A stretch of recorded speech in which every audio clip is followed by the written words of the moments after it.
ბადოგიგი, რა თქმა უნდა, მოგესალმებით და მადლობა თქვენი დროისთვის და შესაძლებლობისთვის, რომ დაგიშვათ რამდენიმე კითხვა. მოგესალმებით, დიდი მადლობა.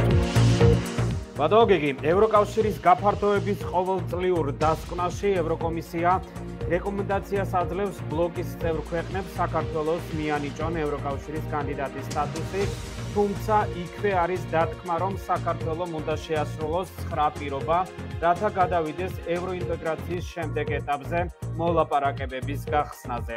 ამ 9 პირობიდან ნაწილი ძველი 2022 წელს მოცემული 12 რეკომენდაციიდანაა, არის ახალი პუნქტებიც, ევროკომისია აგრეთვე გამოაქვეყნა ანგარიში ამ 12 რეკომენდაციის შესრულების პროგრესზეც. უპირველეს ყოვლისა, გვინდა გთხოვოთ მომხდარის შეფასება და პირველი შტაბ-ჩრდილებების გაზიარება. ეს ვფიქრობ, რომ ძალიან კარგი დინამიკაა, მინდა მივულოცო ჩვენს ქვეყანას, თითოეული ჩვენი ქვეყნის მოქალაქეს. ეს არის პირველი ეტაპი, უნდა კარგად გვესმოდეს, რომ ევროკომისიის გადაწყვეტილება, ევროკომისიის რეკომენდაცია, ეს არის პირველი ეტაპი, რასაც უნდა მოყვეს უკვე პოლიტიკური ნაწილი, ეს არის ევროკავშირის საბჭოს მიერ 15 დეკემბერს ამ ყველაფრის დადასტურება, ოფიციალურად დადასტურება. ჩვენ გავიარეთ, ასე ვთქვათ, პირველი ნაბიჯი გადავდგით ამ მიმართულებით და ეხლა ველოდებით უკვე დაახლოებით 5 კვირაში ამ რეკომენდაციის მიღებას ევროკავშირის საბჭოს მიერ, როდესაც 27-ვე წევრი ქვეყნის წარმომადგენელი უკვე პოლიტიკურად შეაფასებს იმ პროგრესს, რომელიც მიღწეულია საქართველოში, რომელიც რეკომენდაციას, რომლის შესახებაც უწევს მას ევროკომისია და გაუხსნის საქართველოს კანდიდატობის გზას. ეს ძალიან დადებითი დინამიკაა, ნამდვილად ცალსახად, მაგრამ ამავე დროს უნდა გავითვალისწინოთ, რომ ჩვენ მაინც ჩამორჩებით უკრაინას და მოლდოვას ერთი ნაბიჯით, ვინაიდან ამავე საბჭოს ფარგლებში უკრაინა და მოლდოვა მიიღებენ ჩათვლას უკვე კანდიდატის სტატუსის პირობებში, იმ წინაპირობებზე, იმ რეკომენდაციებს, რომელიც მათ მიიღეს წელიწად ნახევრის წინ, 2022 წლის ივნისში და მათ 2024 წლის დაახლოებით გაზაფხულზე უკვე გაეხსნებათ მოლაპარაკებების შესაძლებლობა გაწევრიანების შესახებ. ეს იქნება თვისობრივად ახალი ეტაპი ამ ორი ქვეყნის ევროკავშირში ინტეგრაციის გზაზე და ძალიან სამწუხაროა, რომ ჩვენ მათ ამ ეტაპზე ვერ ვეწევით და ჩვენ დაგვჭირდება კიდევ ერთი შეფასება იმისათვის, რომ კანდიდატის სტატუსის პირობებში შევასრულოთ ის რეკომენდაციები, რომელიც მოგცა ჩვენ 2 დღის წინ ევროკავშირის კომისიამ, უბრალოდ გუშინ და გადავინაცვლოთ უკვე შემდეგ ეტაპს.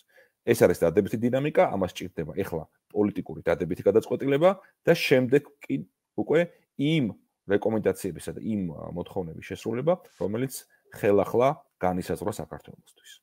ბადოგიგი, სანამ ახალ პუნქტებს შევეხებით და დაგისვამთ კითხვას, მანამდე მინდა თქვენგან მოვისმინო შეფასება ევროკავშირმა კონტექსტის გათვალისწინებით მიიღო საბოლოოდ ეს გადაწყვეტილება, ამას რატომ გეკითხებით? არაერთხელ თქვენთანაც ჰქონდა საუბარი 12 პუნქტის შესრულებასთან დაკავშირებით, არაერთი კრიტიკული განცხადებები გვსვენია ევროპარლამენტარების მხრიდან ამ 12 პუნქტის შესრულებასთან დაკავშირებით. დღეს გვაქვს აბსოლუტურად კარგი შედეგი, ესე ვთქვათ, და თქვენც აღნიშნავთ აღნიშნულთან დაკავშირებით, რას ეფუძნებოდა ეს გადაწყვეტილება, რომ გითხრათ? ვფიქრობ, რომ აქ რამდენიმე ფაქტორი უნდა იქნას გათვალისწინებული. პირველი ეს არის, რასაკვირველია, ძალიან ცალსახად ქართველი ხალხის ნება და ქართველი ხალხის მზადყოფნა, ქართველი ხალხის სურვილი, ქართველი ხალხის მიერ გამოხატული ძალიან მკაფიო გზავნილები, რომელიც ჩვენ ვიხილეთ ბოლო წელიწადნახევრის მანძილზე, ეს იყო ჯერ კანდიდატის სტატუსის დაკარგვასთან დაკავშირებით ქართველი ხალხის გამოსვლა გასული წლის ივნისში, შემდეგ ძალიან მკვეთრი ხარდაჭერის ზრდა ევროკავშირის ინტეგრაციისა საქართველოს მოსახლეობაში, ხოლო ჩვენ ბოლო ორი გამოკითხვა ცხადყოსო დაახლოებით 90%-მდე გაიზარდა საქართველოს მოსახლეობაში იმ ადამიანების რიცხვი, რომლებიც ცალსახად ხაზს უჭერენ საქართველოს ევროპულ ინტეგრაციას.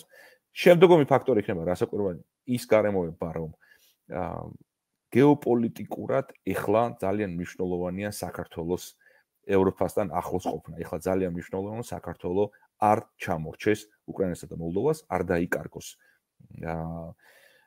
ის მიღწევები, რომელიც საქართველოს აქამდე ჰქონდა და ჩვენ ყველამ კარგად ვიცით, რომ საქართველოს რაღაც პერიოდამდე განიხილებოდა ერთ-ერთ მოწინავე ქვეყანად ამ ტრიოში, ასოცირებულ ტრიოში, საქართველოს იყო ერთ-ერთი ყველაზე უფრო წარმატებული ქვეყანა, ასე აღიქმებოდა, მაგრამ სამწუხაროდ ბოლო წლების მანძილზე ჩვენ თანმიმდევრულად დავკარგეთ ეს სტატუსი და მესამე ფაქტორი ალბათ ამაზე იყო კუშის საუბარი, ეს არის გარკვეულწილად ამ 12 რეკომენდაციის რაღაცა ნაწილის შესრულება ხელისუფლების მხრიდან, ამაზე ისაუბრა გაფართოების საკითხებში ევროკავშირის კომისარმა და ვთქვათ, ესეც რაღაც ნაწილობრივად იქნა ჩათვლილი. მაგრამ მე მინდა ძალიან ხაზგასმით აღვნიშნო, რომ გუშინ გამოქვეყნებულ რეკომენდაციას თან ახლდა ესეთი მინიშნება ქალბატონი Ursula von der Leyen-ის მიერ, რომ საქართველოს ხელისუფლებამ უნდა გააკეთოს ყველაფერი, რათა უზრუნველყოს ქართული ხალხის ნება, ქართული ხალხის აბსოლუტური უმრავლესობის სურვილი აისახოს უნდა ასახოს ხელისუფლებამ, რათა მოხდეს ჩვენს ოჯახში, ანუ ევროკავშირის ოჯახში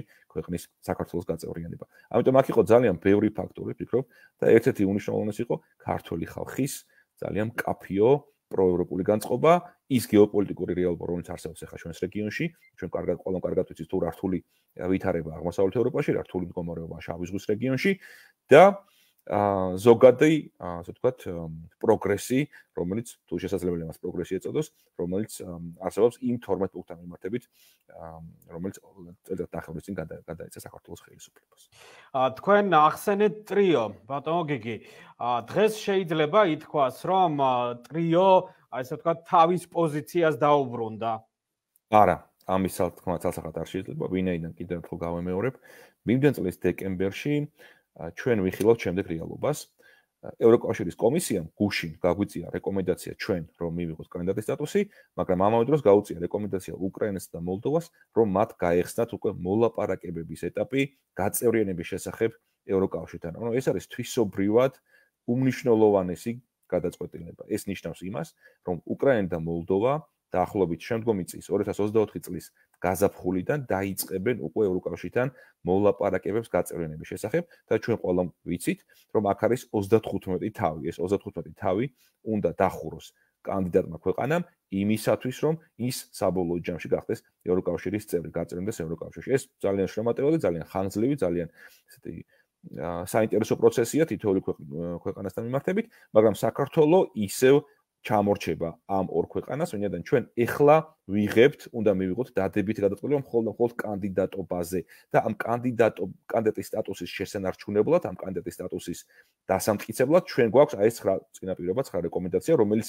რეალურად ჩვენ უნდა ჩაგვითვალონ მომდევნო წლის მანძილზე და შეფასება იქნება ასევე შემოდგომაზე, შემდგომი წლის შემოდგომაზე და ჩვენ უნდა ჩაგვითვალონ ის რეკომენდაციები, რომელსაც ახლა ჩვენ მივიღებთ, რომელსაც ჩვენ დაგვიდასტურებს ევროკავშირის საბჭო დიდი ალბათობით მიმდინარე წლის დეკემბერში, ხო? ანუ ჩვენ მაინც თვისობრივად ერთი ნაბიჯით უკან ვრჩებით უკრაინასა და მოლდოვას ძალიან მარტივად რო ახსნა ეს ყველაფერი, ჩვენ ახლა ვიმყოფებით ზუსტად იქ, სადაც უკრაინა და მოლდოვა იყვნენ გასული წლის ივნისში, ანუ მათ მიიღეს გასული წლის ივნისში კანდიდატის სტატუსი და შესაბამისი რეკომენდაციები შესასრულებლად, ხო?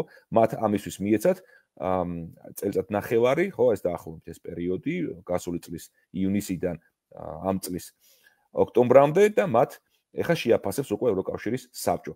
მათ ჩაუთვლიან როგორც კანდიდატ ქვეყნებს მათ ჩაუთვლიან გაწეულ სამუშაოს და გადაიყვანენ შემდგომ ეტაპზე, ხოლო ჩვენ ეხლა ვართ, ასე ვთქვათ, კანდიდატის სტატუსით ხელში და იმ ახალი რეკომენდაციებით, რომელიც ჩვენ უნდა შევასრულოთ პირნათლად იმისათვის, რომ ჩვენს მომავალში 2024 წლის სექტემბერში შეგვაფასონ ახალიდან ჩაგვითვალონ ეს ყველაფერი და გაგვიწვიონ რეკომენდაცია უკვე მოლაპარაკებების დაწყების შესახებ. ეს ჩვენ თვისობრივად ერთი ნაბიჯით უკან ვტოვებს უკრაინასა და მოლდოვასთან შედარებით და შესაბამისად ჩვენ ახლა ვერ ვილაპარაკებთ იმაზე, რომ ტრიოს ფორმატი შენარჩუნებულია. ტრიო რჩება ისევ დაშლილი, როგორც ეს იყო აქამდე და უბრალოდ ერთი დადებითი მომენტი არის ის, რომ ჩვენ კანდიდატის სტატუსის მიღების შემდეგ ჩვენ ისევ მხოლოდ ერთი ნაბიჯით ჩამორჩებით და არა უკვე ორი ნაბიჯით. იმ შემთხვევაში, რომ ევროკომისიას საქართველოსთვის არ მიეცა კანდიდატის სტატუსი, ამ შემთხვევაში იქნებოდა სრული უკუსლა, ამ შემთხვევაში საქართველოს უკვე ორი ნაბიჯით უკან იქნებოდა და ჩვენ გვექნებოდა ძალიან დიდი სამუშაო გასაწევისათვის, რომ დავწეოდით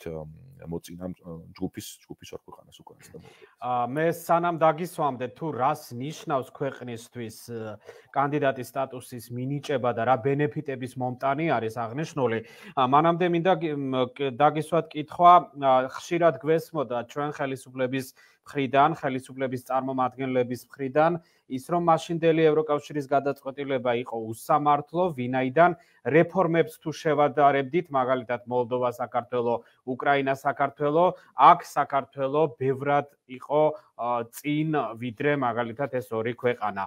აღნიშნულთან დაკავშირებითაც გითხარით, ანუ რამდენად საფუძვლიანი იყო ეს განცხადებები?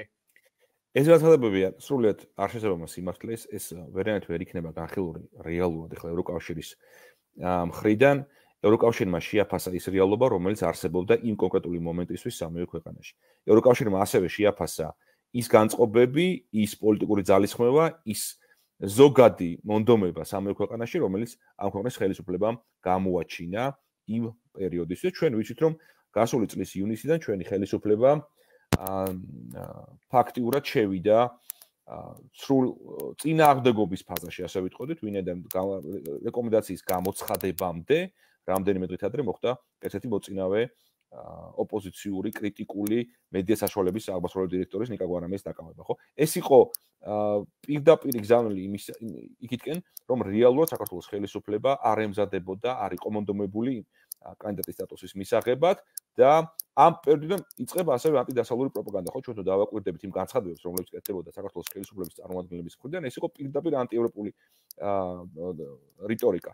ეს იყო პირდაპირ დაპირისპირება ჩვენს ევროპელ მეგობრებთან, ჩვენს ევროპელ პარტნიორებთან, ევროპარლამენტარებთან და ფაქტობრივად ყველა ის ადამიანი, რომელიც წლების მანძილზე ლობირებდა საქართველოს საკითხს ევროპარლამენტში, იქნა ამოღებული მიზანში და ფაქტობრივად მათ წინააღმდეგ დაიწყო ესეთ მიზანმიმართული პროპაგანდა, რომელიც ნამდვილად გაუგებარია თუ რატო უნდა ყოფილიყო მანდამაინც აი ამ პროცესში.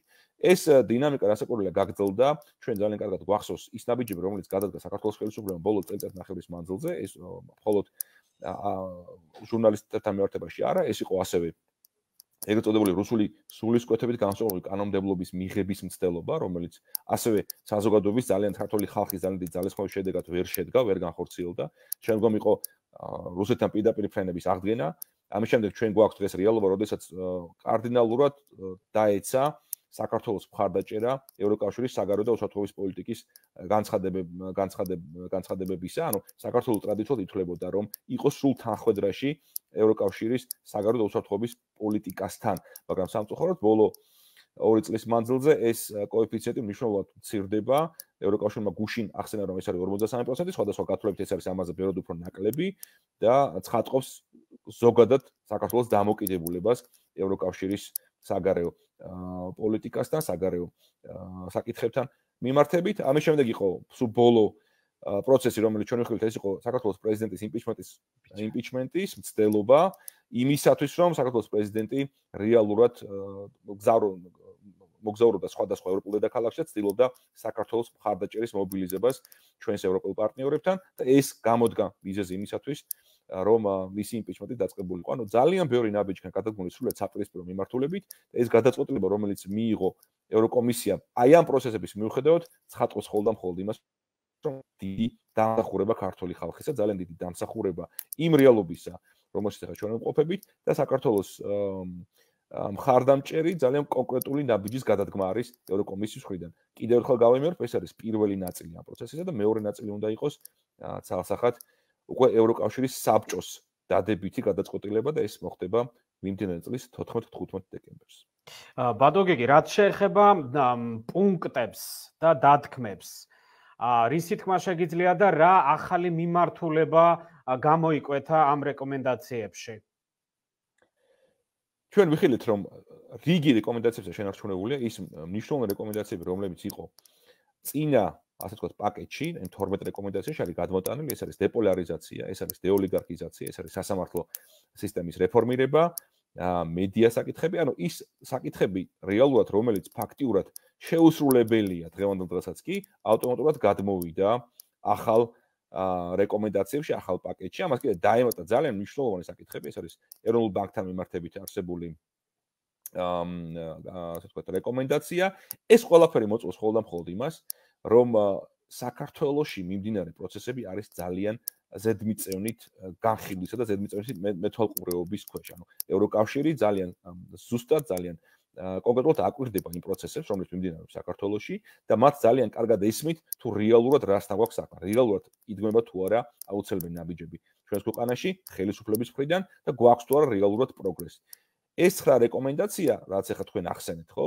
ეს არის ასე ვთქვათ პოლიტიკური ნაწილი. ამ რეკომენდაციების გარდა თქვენ იცით, რომ ამ ანგარიში არის დაახლოებით 109 ტექნიკური სახიათ 109-მდე ტექნიკური ხასიათის მცირედი რეკომენდაცია, რომელიც ასევე განსახორციელებელი იქნება. ეს ანგარიში თვითონ არის სრულიად წარმოუდგენელი, ძალიან დიდი ზომის, 122 გვერდი, ძალიან ვრცელი, მოცულობითი ანგარიშია, ყველა საკითხს ეხება, მაგრამ ყველაზე მთავარი არის ის, რომ საქართველოს უკვე მოიაზრება როგორც პოტენციური კანდიდატი, ანუ კანდიდატი ქვეყანა ევროკომისიის მხრიდან. ევროკომისია არის ტექნიკური შემფასებელი, ასე ვთქვათ, ინსტიტუტი ევროკავშირისა და საქართველოს შესაბამისი ძალისხმევის, შესაბამისი მონდომების, შესაბამისი პოლიტიკური ნების პირობებში შესაძლებელი იქნება, რომ წაიწიოს წინ ამ პროცესში. ჩვენ გვაქვს მაგალითები, როდესაც დასავლეთ ბალკანეთის ქვეყნები მრავალი წლის მანძილზე არიან კანდიდატები, მაგრამ ვერ ახერხებენ შემდგომი ასე ვთქვათ ნაბიჯის გადადგმას. ეს ალბათობაც არსებობს, ეს შესაძლებლობაც არსებობს, რასაკვირველია, მაგრამ ჩვენი მოსახლეობის აბსოლუტური უმრავლესობის გავიმეორებ, მონდომების და სურვილის გათვალისწინებით, ვფიქრობ, რომ აქ ძალიან ცალსახად არის დაკვეთა, ძალიან ცალსახად არის გამოკვეთილი ის დავალება, რომელიც უნდა შეასრულოს ამ ქვეყნის ნებისმიერ ხელისუფლებამ და უზრუნველყოს რაც შეიძლება სწრაფად ჩვენი ქვეყნის ინტეგრაცია ევროკავშირში. ალბათ დამეთანხმებით, ბატონო გიგი, წინ არც თუ ისე მარტივი პროცესი გველოდება, აქ მხედველობაში მაქვს წინ 2024 წელს საქართველოში არჩევნები უნდა ჩატარდეს, ესეც ალბათ ერთ-ერთი ძალიან მნიშვნელოვანი იქნება ამ პროცესის წარმატების გასავლელად. დიახ, არჩევნები აქ არის დაფიქრდნენ რეკომენდაციებში, ამ 9 რეკომენდაციაში ერთ-ერთი პუნქტი არის მომდევნო საპარლამენტო არჩევნების დემოკრატიულად ჩატარება და რაც შეიძლება მაღალი ხარისხით მათი დემოკრატიული განხორციელების უზრუნველყოფა. რასაკვირველია, ეს არის ძალიან მნიშვნელოვანი საკითხი. მეორე მხრივ, ეს ძალიან კონკრეტულად განსაზღვრავს იმ პერიოდს, როდესაც მოხდება უკვე ჩვენი შემდგომი შეფასება, ხო? ანუ აქ ძალიან ბევრი საუბარი ყო იმაზე, თუ რა პერიოდში მოხდება საქართველოს წლის ხელახალი შეფასების დიახ. და ასე ვთქვათ, გაკეთება, მაგრამ ეს უკვე კიდევ განსაზღვრავს, რომ შემდგომი შეფასება იქნება უკვე შემდგომი საპარლამენტო, საქართველოს საპარლამენტო არჩევნების შემდეგ, ანუ მომდევნო წლის შემოდგომაზე და აქაც ძალიან კონკრეტულად არის გაკეთებული მინიშნება იმაზე, რომ ევროკავშირი აპირებს უკვე სერიოზული მონიტორინგის განხორციელებას, თუ ამ აღნიშნული პროცესისა უკვე დაიწყება მონიტორინგი, გრძელვადენი მონიტორინგი იმისა, თუ როგორ აპირებს საქართველოს საპარლამენტო მომდევნო წლის საპარლამენტო არჩევნების ჩატარებას და რამდენად იქნება აქ დაცული დემოკრატიის მაღალი ხარისხი. აქ იქნება ძალიან მნიშვნელოვანი, რომ დასავლეთი ჩვენი ევროპელი პარტნიორები არაფერზე თვალს დახუჭავენ, ისინი შეესწებიან მაქსიმალურად ზედმიწევნით დააკვირდნენ პროცესს და გამოიტანონ შესაბამისი დასკვნები მომდევნო წლის შემოდგომაზე. ამ რეკომენდაციის შესრულებაში, რა თქმა უნდა, მთავარი და მნიშვნელოვანი როლი და პასუხისმგებლობა აკისრია ხელისუფლებას, მაგრამ მე მინდა აქ ამ ნაწილში საზოგადოების და ოპოზიციის როლსაც შევეხოთ, ბატონო გიგი, რამდენად მნიშვნელოვანია ეს ნაწილი ამ რეკომენდაციის შესრულების პროცესში. თქვენ გულისხმობთ დეპოლარიზაციის თემას სავარაუდოდ. დიახ, ამ შემთხვევაშიც მე მიმაჩნია, რომ რასაკვირველია ხელისუფლების როლი არის გადამწყვეტი. ხელისუფლებამ უნდა უზრუნველყოს დეპოლარიზაციის შემცირება, ხელისუფლებამ უნდა გააკეთოს ყველაფერი იმისათვის, რომ ეს პოლარიზება, რომელიც არსებობს დღევანდელ საზოგადოებაში, არა მარტო პოლიტიკურ პარტიებს შორის და არა მხოლოდ ამ პოლიტიკურ ჯგუფებს შორის, არამედ ზოგადად საზოგადოებაში არსებული პოლარიზაციის დონე უნდა შემცირდეს ქვეყანა, უნდა დაუბრუნდეს 7 დისკუსიის ფორმატს, უნდა დაუბრუნდეს უნდა მოვიდეს თანხwebdriverში იმ მიზანთან, რომელიც არის ძალიან მკაფიოდ განსაზღვრული საქართველოს მოსახლეობის მიერ, ხო?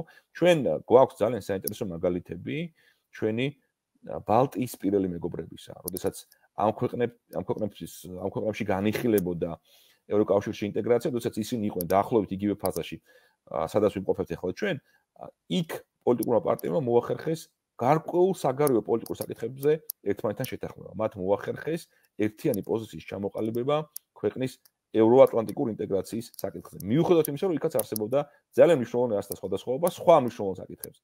რიგ საგარეო პოლიტიკურ საკითხებზე ეს ქვეყნები შეთანხმდნენ. მათ ძალიან კარგად ესმოდათ თუ ვინ არის იმ პერიოდში ვინ იყო ამ ქვეყნის პერი და ვინ იყო მოყვარე, მათ ძალიან კარგად ესმოდათ თუ რა იყო ამ ქვეყნებში საუცილებელი იმისათვის, რომ მათ მიეღწიათ საბოლოოდ წარმატებული განვითარებისთვის, მათ ძალიან კარგად ესმოდათ თუ რა იყო უკეთესი მათი მომავლისთვის და მათი შვილების მომავლისთვის. ამ საკითხებზე, ამ კონკრეტულ საკითხებზე მათ მოახერხეს შეთანხმება.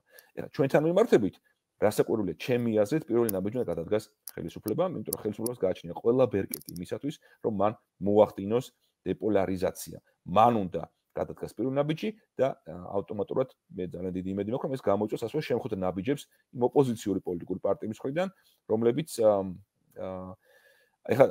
მოიაზრება ამ კითხვაში, ხო? რასაკვირველია, თავდაპირველი ნაბიჯი არის ხელისუფლების გადასადგმელი და ხელისუფლების გასაკეთებელი. შესაბამისად, ჩვენ უნდა ვნახოთ, თუ რამდენად მოხერხდება ამის რეალურად აღსრულება. მე ცოტა ეჭვმეპარება იმ გამოსვლის გათვალისწინებთ, რომელიც ჩვენ მოვისმენთ გუშინ საქართველოს პრემიერის მხრიდან, პირიქით ვფიქრობ, რომ ეს პოლარიზაცია უახლოეს მომავალში კიდევ უფრო გაიზრდება და განსაკუთრებით მომდევნო საპარლამენტო არჩევნების წინ ამის ძალიან დიდი ალბათობა არსებობს, რომ ეს პოლარიზაცია კი არ შემცირდეს, არამედ კიდევ უფრო გაიზარდოს და გაღრმავდეს, რაც იქნება პირდაპირი დარღვევა და გადახვევა ამ რეკომენდაციების შესრულებით. ვინაიდან თქვენ ახსენეთ პრემიერ-მინისტრის გამოსვლა და შეფასებები, მეც მქონდა კითხვა და უნდა დამესვათ თქვენთვის, რამდენად გაიგო ხელისუფლებამ ის გზავნილები, რა გზავნილებიც გააკეთა ევროკავშირმა გუშინ, როდესაც გამოაცხადა რეკომენდაციის შესახებ შედეგები, რამდენად აღიქვამს სწორად ხელისუფლება გზავნილებს და იმ 9 რეკომენდაციას, რომელიც უნდა შეასრულოს. ჩვენ ვიცით, რომ ხელისუფლება აცხადებდა, რომ ძირითადად შესრულებული ქონდა რეკომენდაციები.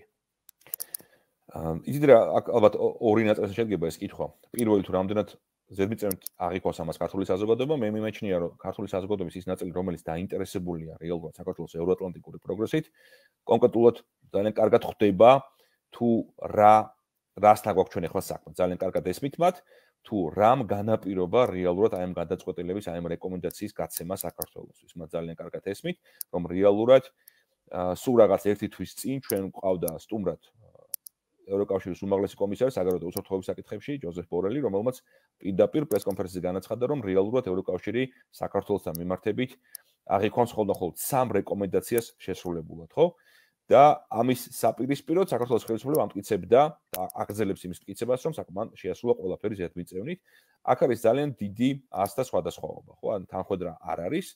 არც ევროკავშირსა და არც საქართველოს ევროკავშირის პოზიციას არც საქართველოს ხელისუფლებას შორის, მაგრამ ასევე არის ძალიან კრიტიკულად განწყობილი შეფასებები სხვადასხვა არასახელმწიფოებრივი აქტორებისა, მათ შორის სამოქალაქო საზოგადოება, არასამთავრობო სექტორი, ასევე მნიშვნელოვან სირთულეებს ხედავს იმ პროგრესში, რომელიც უნდა ყოფილიყო 12 რეკომენდაციასთან მიმართებით.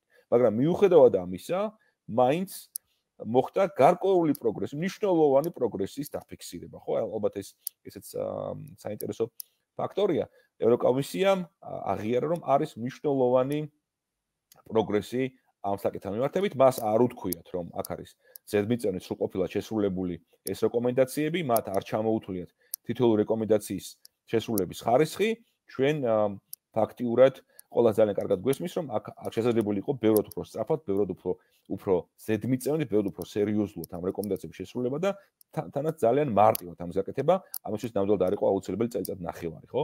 ის რეკომენდაცია, რომელიც საქართველოს გადმოეცა 2022 წლის ივნისში, ფაქტობრივად შესაძლებელი იყო მათი დასრულება გასული წლის ბოლომდე, მაგრამ სამწუხაროდ ჩვენ დღევანდელ დღესაც კი საუბრობთ იმაზე, თუ რომელი რეკომენდაცია რა ხარისხით შესრულდა და როგორ არ იქნა საერთოდ ხელი მოკიდებული პოლიტიკური რეკომენდაციები, ხო, რომელიც ჩვენ ჩამოვთვალეთ: დეპოლარიზაცია, დეოლიგარქიზაცია, მედია, სასამართლო, სამოქალაქო სექტორის ჩართულობა გადაწყვეტილების მიღების პროცესში, ასე შემდეგ და ასე შემდეგ. რეალურად აქ არის ძალიან დიდი ასთა სხვადასხვაობა და აქ არ არის არანაირი თანხმედრა ევროკავშირის პოზიციასა და საქართველოს ხელისუფლების პოზიციას შორის, ასე როგორც საქართველოს ხელისუფლების პოზიციასა და საქართველოს სამოქალაქო საზოგადოების არასამთავრობო სექტორის პოზიციებს შორის. ბატონო გიგი, ის განცხადებები, რომელსაც აკეთებდა ხელისუფლება და აცხადებდა, რომ შესრულებული ქონდა, ხო, ვალდებულებები, აი საზოგადოების ნაწილს, რომელსაც ჯეროდა ამ განცხადებების, ხო? ეს შედეგი, რა შედეგით დაიდო ამ რიტორიკას ხომ არ ამყარებს ამ საზოგადოების ნაწილისთვის? ისიც რა მე არ ამგონია რომ ეს რიტორიკა რომელიც ჩვენ გვესმოდა ბოლო პერიოდში რაღაცნაირად იყოს ამ გადაწყვეტილებით გამყარებული. მე საუბრობ ახლა იმ ადამიანებისთვის, რომლებიც რეალურად დაინტერესებული იყვნენ პროცესით, ხო? რა გვესმოდა ჩვენ ამ გადაწყვეტილებამდე? ჩვენ გვესმოდა, რომ ევროკავშირმა უსამართლოდ შეაფასა საქართველო, რომ საქართველო იმსახურებდა გაცილებით უფრო მერც, რომ საქართველოს ხელისუფლება აპირებდა რაღაცაზე საუბარს, რაღაცები უფრო მეტი გამჟღავნებას, რაღაც უფრო მეტი ინფორმაციის მიწოდება საზოგადოებისთვის იმ შემთხვევაში, რომ იმუქრებოდა საქართველოს ხელისუფლება, რომ თუ არ ექნებოდა დადებითი გადაწყვეტილება, ისინი უკვე ხმამაღლა დაიწყებდნენ საუბარს. საქართველოს ხელისუფლებას ძალიან კარგად ესმოდა თუ რასთან ჰქონდათ საქმე, ხო? ასევე ვფიქრობ, რომ იმ ადამიანებს, რომელსაც აინტერესებთ ეს პროცესი, იმასაც ძალიან კაფიოდ ცხადი იყო, რომ რეალურად ეს ხელისუფლება არ აპირებდა ამ რეკომენდაციების პოლიტიკური შემადგენლის შესრულებას და ბოლომდე განხორციელებას. ხო, იყო რაღაც სახის ტექნიკური საკითხები, რომლებიც მათ სადაც მათ პროგრესი აჩვენეს, სადაც მათ გააკეთეს ჩაატარეს გარკვეული სამუშაო, მაგრამ რეალურად უფრო მძიმე პოლიტიკურ რეკომენდაციებთან მიმართებით მათ არაფერი არ გააკეთეს, ხო? ეს ძალიან კარგად ჩანდა საქართველოშიც და ასევე ძალიან კარგად ამას ხედავდნენ ჩვენი ევროპელი პარტნიორებიც. ამის გათვალისწინებით მე მიმაჩნია, რომ ეს არანაირად არ აძლიერებს მათ არგუმენტს და ამას ესე ვერ მივიღებთ ვერანაირად, იმიტომ რომ რეალობა რჩება რეალობა. 12 რეკომენდაციიდან ჩვენ გადმოგვეცა 9 რეკომენდაცია, ანუ ახალი მივიღეთ ახალი კოდი, სადაც გადმოტანილია სწორედაც რომ ის სრულიად შეუსრულებელი ხელმოუკიდებელი რეკომენდაციები, რომლებიც იყო გასულ სიაში, ხო? ჩვენ გვაქვს ახლა ახალი პაკეტი, იქ ფაქტობრივად იგივე მძიმე პოლიტიკური რეკომენდაციებით, რაც იყო წინა შემთხვევაშიც. კი ბატონო და ძალიან მოკლედ რომ მიპასუხოთ ამ 9 ესე ვთქვათ რეკომენდაციის შესრულების პერსპექტივას როგორ უყურებთ თქვენ, ვინაიდან ბევრი ისაუბრეთ და შეეხეთ იმას, რომ არ იყო შესრულებული 12 პუნქტიანი, ესე ვთქვათ 12 პუნქტიანი გეგმა და აქედან გამომდინარე ჩდება კითხვა, დღეს რა პერსპექტივა გვაქვს და აქვს საქართველოს ხელისუფლებას, რომ უკვე 9 ესე ვთქვათ 9 პუნქტიანი გეგმა შეასრულოს. მე მაშინ ეს იქნება ძალიან რთული პროცესი. ვფიქრობ, რომ საქართველოს ხელისუფლება გააგრძელებს იგივე რეჟიმით მოქმედებას.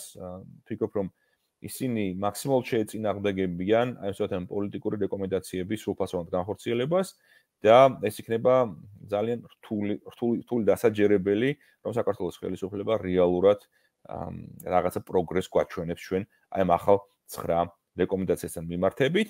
ვინაიდან ჩვენ მომდევნო წელს გვაქვს უკვე საპარლამენტო არჩევნები, ვფიქრობ, რომ პირიქით ხელისუფლების ქმედებები იქნება უფრო ასე ვთქვათ, მკვეთრად კონსოლიდირებული, ისინი მაქსიმალურად შეეცდებიან, რომ აი ამ წინასაარჩევნო პერიოდში მოახდინონ ძალაუფლების კონცენტრაცია და მე სიმართლედ არანაირი იმედი არ მაქვს იმისა, არანაირი წინაპირობას მე ვერ ხედავ წინაპირობას იმისა, რომ საქართველოს ხელისუფლება რეალურად მოინდომებს და რეალურად შეასრულებს ამ პირობებს. მათთვის ეს რასაკვირველია, ეხლა არის ძალიან ხელსაყრელი დადებითი გადაწყვეტილება, ისინი თქვათ ამას საზოგადოებას აჩვენებენ და დაანახებენ ის, რომ თითქოს მათ ყველაფერი გააკეთეს იმისათვის, რომ ეს შედეგი დამდგარიყო, რაც რეალობას ნამდვილად არ შეესაბამება, არც ევროკავშირის გადმოსახედიდან, ან საქართველოს სამოქალაქო საზოგადოების, სამოქალაქო სექტორის გადმოსახედიდან და ეხლა ისინი გააგრძელებენ იგივე რეჟიმში მოქმედებას, რასაც ჩვენ ხედავთ აქამდე. შემდგომი წელი იქნება გაცილებით უფრო რთული და მე ამ ეტაპზე ვერ ხედავ იმის ვერანაირ წინაპირობას, რომ ისინი პირნათლად შეეცდებიან ამ რეკომენდაციების შესრულებას. კი ბატონო და ბოლო ჩემი კითხვა ბატონო გიგი, კიდევ ერთხელ რომ განუმარტოთ ჩვენს მაყურებელს და მსმენელს, თუ რატომ იყო ამ მნიშვნელოვანი ამ სტატუსის მინიჭება ქვეყნისთვის, რა ბენეფიტების მომტანი არის საქართველოსთვის აღნიშნული? ევროკავშირის კანდიდატი ქვეყნის სტატუსი ნიშნავს იმას, რომ საქართველო ხდება გაცილებით უფრო მიმზიდველი ჩვენი დასავლელი პარტნიორებისთვის. საქართველო ხდება ქვეყანა, სადაც პირდაპირი უცხოური ინვესტიციების განხორციელება არის მომგებიანი ხელსაყრელი საქართველოს ისე როგორც სხვა კანდიდატი ქვეყნებისთვის იხსნება ძალიან დიდი რაოდენობით ფინანსური დახმარების პაკეტები, ეს არის ამ ეტაპზე რაც არის საუბარი 14 მილიარდი ევროს ოდენობით 10-ვე ქვეყანაზე, 10-ვე კანდიდატ ქვეყანაზე და საკვირველია საქართველოსთვის ეს გადაწყვეტილება ნიშნავს იმას, რომ საქართველოს უკვე შეუქცევადად დგება ევროკავშირის ინტეგრაციის გზაზე და ყველაფერი უკვე დამოკიდებული იქნება ჩვენს ძალისხმევაზე თუ რამდენად ზედმიწევნით, რამდენად კონკრეტულად განახორციელებთ ჩვენ გადავდგოთ ყველა ნაბიჯს ამ გზაზე და მივახცევთ საბოლოო მიზანს, ეს ცხადყოფს იმას, რომ საქართველოს უახლოვდება ევროპას, საქართველოს არის ეხლა იმ ქვეყნებთან ერთად, რომლებიც გარდაუვლად გახდებიან ევროკავშირის წევრი ქვეყნები უახლოეს მომავალში და მოიაზრება მათთან ერთად, ეს არის უმნიშვნელოვანესი გადაწყვეტილება, უმნიშვნელოვანესი პროგრესი ბოლო 30 წლის მანძილზე, რაც ჩვენ შეგვეძლო წარმოგვედგინა და ნიშნავს იმას, რომ ცალსახად ნიშნავს იმას, რომ თითოეული საქართველოს მოქალაქესთვის ეს იქნება რეალური ხელშესახები შედეგის მომტანი, ამას იქნება ძალიან კონკრეტული დადებითი შედეგი, ჩვენთვის გაიხსნება კიდევ ერთხელ გამარჯვება ფინანსური დახმარება, რომლებიც შეეხება სხვადასხვა სფეროს, ეს არის ინფრასტრუქტურული პროექტები, ეს არის უკეთესი ჯანდაცვა, ეს არის უკეთესი განათლება, ეს არის ზოგადად უკეთესი ევროპული მომავალი ჩვენი ქვეყნისთვის. ამის გათვალისწინებით, რასაკვირველია ჩვენ უნდა დაგვაწესოს, რომ კანდიდატის სტატუსი ასევე ნიშნავს იმას, რომ ჩვენ შემდგომი ეტაპი არის უკვე მოლაპარაკებებით გახსნა უშუალოდ გაწევრიანებაზე და ეს არის გარდაუვალი გზა საქართველოს ევროპაში გაწევრიანების. ეს იყო უმნიშვნელოვანესი ეტაპი, ჩვენ უნდა დავაფასოთ თუ რა მოხდა გუშინ, უნდა გავათვითცნობიეროთ, რომ კანდიდატის სტატუსის მიღების, საბოლოო პოლიტიკური გადაწყვეტილების მიღების შემთხვევაში საქართველოს უკვე ხდება სრულიად გადადის სრულიად სხვა რეალობა, სრულიად სხვა ეტაპზე გადადის ევროპასთან ურთიერთობის და საქართველოს აღქმა, როგორც ევროპიდან, ასე მთელი სოფლიოდან დანახული იცვლება. საქართველოს ხდება ევროკავშირში გაწევრიანების კანდიდატი ქვეყანა და ჩვენი ქვეყანა თანმიმდევრულად, თანდათანობით წყდება აი ამ რუსულ გავლენას, წყდება რუსულ სამყაროს, წყდება იმ გეოგრაფიას, რომელშიც ჩვენ ამჟამად ვიყავით. უღრმესი მადლობა ბატონ გიგი, მე ვსარგებლობ შემთხვევით და ჩვენს რადიო მსმენელებს და მაყურებელს ვულოცავ ნამდვილად ისტორიულ გადაწყვეტილებას, ყველა იმ ქართველს ვულოცავ თქვენს ბატონ გიგი და საკუთარ თავსაც ვულოცავ, იმიტომ რომ ძალიან მნიშვნელოვანი გადაწყვეტილება იქნა მიღებული და მადლობა თქვენ საინტერესო საუბრისთვის. დიდი მადლობა თქვენ.